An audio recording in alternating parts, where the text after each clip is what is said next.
On how folks are going to approach things in the East as we get closer to that trade deadline. I encourage everyone to go check that out on ESPN.com. But which team, Bobby, in the East are you looking at to be the most active in the Eastern Conference?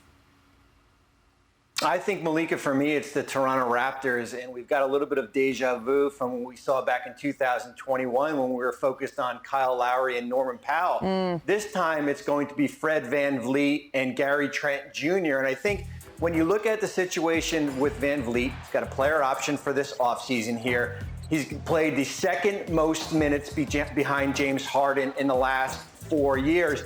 Are you comfortable paying him $30 million? And I think from a trade perspective, a team out there like potentially the Clippers might make sense here with him. When you look at a package centered around a player like Terrence Mann and Amir Coffey and draft picks here. So I think you have a decision to make when it comes to the future of VanVleet.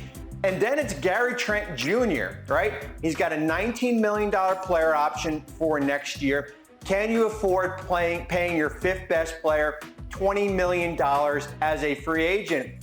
And a team that makes sense for me is New Orleans. They've got draft assets with a 2027 first. They've got players you can trade back when you look at Devontae Graham and Jackson Hayes. Certainly helps the Pelicans out here. It recoups a first for a player that you might lose. But Toronto is going to be a team I think we all need to focus on when we get closer to this trade deadline. Interesting. Okay, so Toronto is open for business here. But what about marquee players? What marquee player in the East could we see be on the move?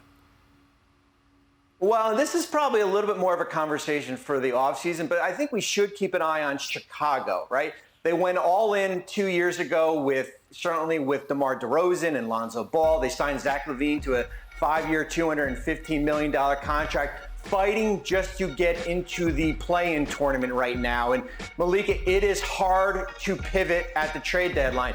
DeRozan will go into the last year of his contract next year. Nikola Vucevic is on an expiring contract here. I'm not ready to wave the white flag on Chicago, but it's a team to keep an eye on if they do, start to fall back in this Eastern Conference playoff chase. 23 days away from that trade deadline. Bobby, thank you so much. We will see you here tomorrow to discuss the West side of things, plus our February 9th trade deadline special. We have 5 hours of coverage, so we know you're going to be all over it. Still to come, though. Thanks for watching ESPN on YouTube. For live streaming sports and premium content, subscribe to ESPN+.